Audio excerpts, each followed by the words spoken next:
G'day everyone, this is Jill and I'm Zoe. This is a little reminder that I'm not a professional horse trainer, so anything you do see in my videos is only intended to be a guide. So, with that said, let's get into the video.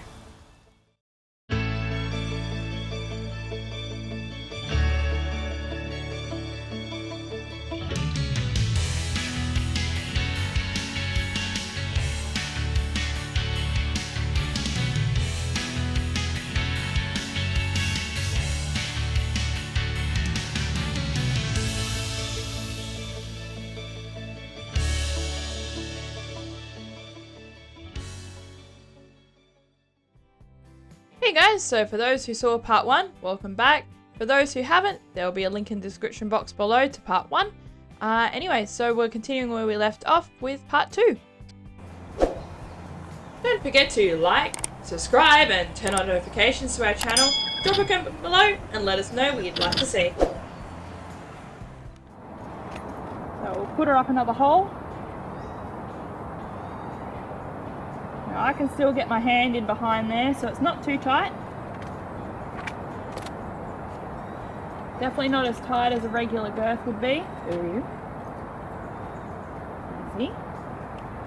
So I'll keep that back one just off a little bit, just to get used to gradual pressure. So yes, the buckles are off center. Go back up. So there's her inner cat. You can see she had a nice arch back there. Wasn't too happy, but she's calming down easy. And this is why we're doing it nice and gradually and getting her used to the pressure just slowly. So, as you may have just heard me say there, I'm only gradually increasing the pressure. This is to make the experience as positive as possible so that Jill doesn't feel trapped by it.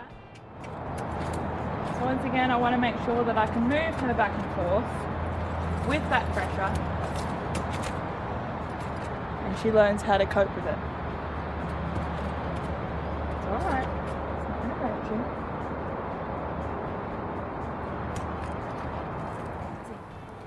you. Okay, so I just had to pause the video there and realign the camera as she was edging her hind end a little bit too close to the camera. So I just wanted to make sure she was well clear. See, she's still got a long way to go before I would even contemplate adding the saddle into the scenario. I don't want her to associate being trapped by the saddle. So once she's comfortable with this and the tension's gone, then I'll introduce it with a saddle. Starting to get a little bit of relaxation there, although I'd still say a little bit before I can tighten this rear strap here to make those straps even and comfortable on both.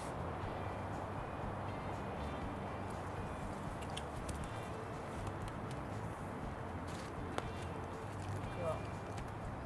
Once again, I want to make sure that I can wiggle it around a little bit. Move that girth, make sure that I can actually move it and she's not going to blow up on it. So, as I have mentioned before, I'm just rubbing and tapping the roller here and moving it about so that she gets an idea of what it can do without freaking her out if that was to happen, and I hadn't previously prepped her for this. Okay, so I have actually just put that up a notch. So she is now the 4th hole down on this side and the 3rd hole down on the other. There's still plenty of play there, but I wanted to learn how to accept and release that pressure. So you'll see now, because I got her used to the pressure, it's slightly looser on one point and tightened on the other. It's helping her to relax and find that relaxation, even though the rope is sitting there. Good girl. Good. Good girl. You see, at the moment, all I wanted to do is be comfortable with moving backwards and forwards with the roller on, and help her to learn that it's not such a scary item. Okay, so I thought I'd try this on a slightly different angle and try and keep this interesting for you guys. So I haven't tightened the girth up anymore, it's still at the same angle. So we'll see if this makes a difference for her with the camera being in a different location. Because I don't have my cameraman down here today. Back up. So you can see she's starting to learn to find that it's not actually going to hurt her, and I'm gradually asking her to back up just a little bit more and gain those more steps as well. So I won't be asking her to lunge yet, not with this on. Not until she's a lot more comfortable with it. Probably not until I can at least tighten it regularly up to the point that I need it without her keep doing her cat back. She's still learning that she can yield her body even with this on, and that's what we're working on. Girl.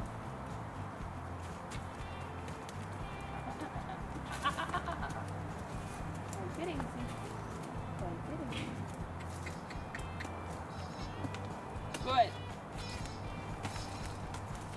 Good girl.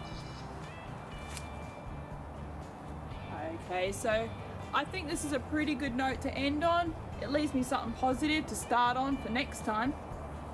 And that's definitely what you want when you're training a horse just like Jewel. She can be a sensitive horse, and she can be a horse that tends to overthink a situation.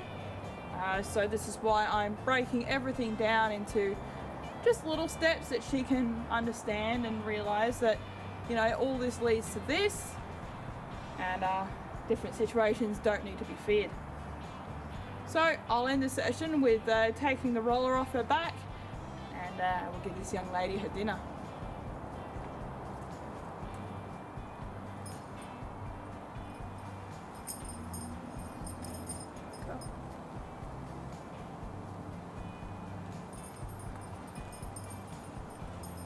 Okay, so that ends our session today. I hope this was helpful to some of you, and as always, if you have a question for myself or Jewel here, drop a comment below and I'll answer it the best way I can in a Q&A video. Until next time, Jewel and I'll see you guys later.